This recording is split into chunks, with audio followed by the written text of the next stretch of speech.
Welcome back to the Hockey Hotbed, presented as always by the Hockey Podcast Network. Obviously, the NHL season has been very entertaining so far. We've seen some really good performances from teams, and we've seen some surprisingly bad performances from teams. Obviously, the Arizona Coyotes come to mind, really bad start to the season. The Chicago Blackhawks come to mind, really bad start to the season. And then you also think of the teams that have been really good. Florida Panthers, Carolina Hurricanes, also the Edmonton Oilers. If you look at Draisaitl and McDavid, who we'll talk about in the last segment of the show. But there's one team that has been really, really good the past couple of weeks, and I still feel like nobody's talking about them. And it makes me a little bit happy because at the beginning of the season, they're my dark horse to go to the Stanley Cup. They were my dark horse to win the Western Conference. And now they're playing really well with a lot of room for improvement. I think the team has been really good, but I think there's still things that I've seen that makes me believe that this team has another level. And I'm talking about the Winnipeg Jets. If you haven't noticed, the Winnipeg Jets are on a hot streak right now. And it wasn't that way to start the season. Understandably, they had a really bad road trip to start the season. And when I say bad, I mean abysmal. They were not good in that 3-game road trip to start the season. It was a 0-2-1. It was bad. But once they returned to Winnipeg, their feet underneath them at home, since that start, they're 6-1-1 in their last 8 games. And they're doing it without their best player performing well at all. I was going to say at the top of his game, but their best player has not been good so far this season. And that's Connor Hellebuyck. The Jets, historically, and by historically, I mean the last couple of seasons, have relied on Connor Hellebuyck to get them wins, to keep the other team from scoring, which is obviously the definition of what a goalie's supposed to do. But they've done it without defense. And this year, and I talked about it doing my power rankings last week, and if you haven't already, go check that out on YouTube. I said that the Winnipeg Jets defense has been bad this year, and it has been, respectively. They've given up a lot of high-danger chances. Now, they've also, the Jets have gotten a lot of high-danger chances because of how good their forward core is, but they've given up a lot of high-danger chances. So Hellebuyck, when he's been in, has been hung out to dry. But so is Eric Comrie, and Eric Comrie's numbers are 10 times better than Connor's so far this year. Now, currently, he is missing time due to an illness, so possibly that is also to blame for some of his poor numbers. So you hope that he comes back. You hope that he can turn it around and become the goaltender that the Jets have always needed him to be, because if he does that, the way the rest of the team's been going, this team is going to contend for a top spot in the Central Division. Because the last 8 games have been nothing short of phenomenal for the Winnipeg Jets. Let me close the book here on Hellebuyck. So far this year, 3-2-2 with a 3.42 goals allowed average and an .899 save percentage. Something that is not only bad for, it's not awful.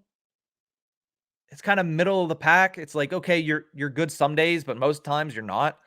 But this is a guy that we automatically put into the Vezina conversation at the beginning of every year. He needs to be better whenever he comes back.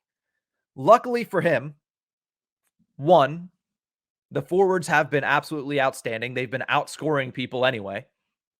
And two, his backup in Eric Comrie has been really good this year. Now, a small sample size, he's only played in 4 games. But Eric Comrie is 3-1 with a 1.98 goals allowed average and a .926 save percentage. That's a really good performance from their backup goalie. It's exactly what they need, too. Because if they can get out to a hot start in that division, they can get a really good stranglehold on potential playoff positioning. Now, I do want to talk about the forwards mainly because that is the strength of this team. That's what we always expected the strength of this team to be. We knew that they have some really talented forwards. They're going to score a lot of goals, and they have a really good goaltender that's going to have to make up for the fact that the defense is not the greatest. And the forwards so far have done just that. Now, when I'm saying this, not all of them, but some of their top tier players have performed as top tier players. They have 3 guys at a point per game this season already. We're 11 games in, 3 guys more than 11 or more points. That's great. It's even better when you consider the fact that none of those 3 players are named Blake Wheeler or Mark Scheifele or Nikolai Ehlers for that matter. Those 3 guys, you talk about the Jets, those 3 are usually the 3 top guys you mentioned, yet they're not in the top 3 in scoring this year. Both Scheifele and Wheeler have missed a lot of games this year already.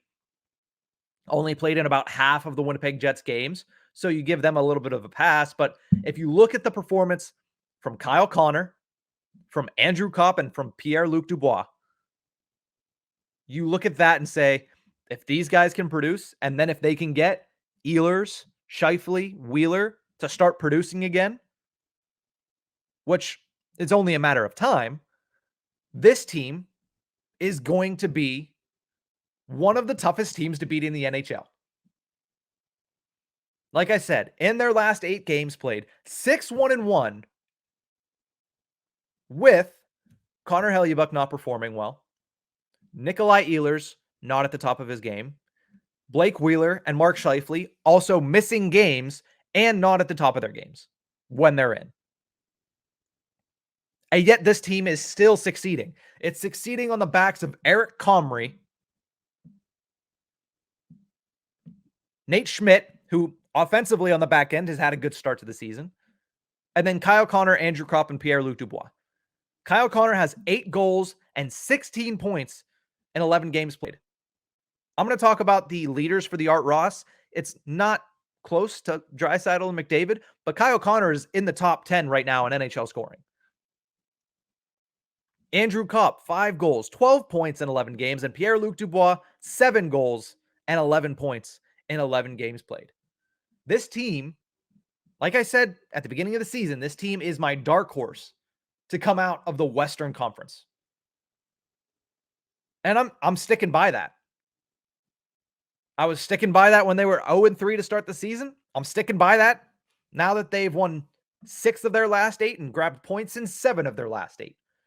It's a great start for a team in a division that has a couple of really bad goaltenders. In a division that has a couple of really bad teams. I mean, Arizona finally did get a win over the weekend. That's nice to see. So now they've evened it out with the Chicago Blackhawks. I believe. I don't know if the Chicago Blackhawks actually won. Let me double check that. They might have won on Sunday against the Predators. They did. They won 2-1 in overtime. So the Blackhawks now have 2 wins and the Arizona Coyotes have 1. But the point is, this Winnipeg Jets team, they have performed extremely well to start. They have not gotten their best performances from everybody. And right now that's good enough for 3rd place in the Central Division. Do I think it's going to improve? Yes. I think you're going to be able to get to see Mark Scheifele turn it around. Blake Wheeler is going to turn it around. Nikolai Ehlers is going to go off. And eventually Connor Hellebuyck is going to get the save percentage way up from .899. So if the question is, am I comfortable so far in my Stanley Cup prediction? In the Western Conference, yes. With Winnipeg, yes, I am. In the Eastern Conference, I'm confident in the Tampa Bay Lightning. I'm confident in the fact that as long as they get into the postseason, they're going to be a favorite. And that's where they're at. But I'm much more confident in the Winnipeg Jets right now. The way that they're playing with the performances they're getting from some of their guys is very encouraging if you're a Winnipeg fan. Not enough people are talking about how good this team has been. Understandably, I get the fact that, how good Florida has been, how good Edmonton has been, how good Carolina has been, but Winnipeg is right there. Winnipeg in my opinion, probably should have been higher in my power rankings last week. But I'm going to stay pat with where they're at.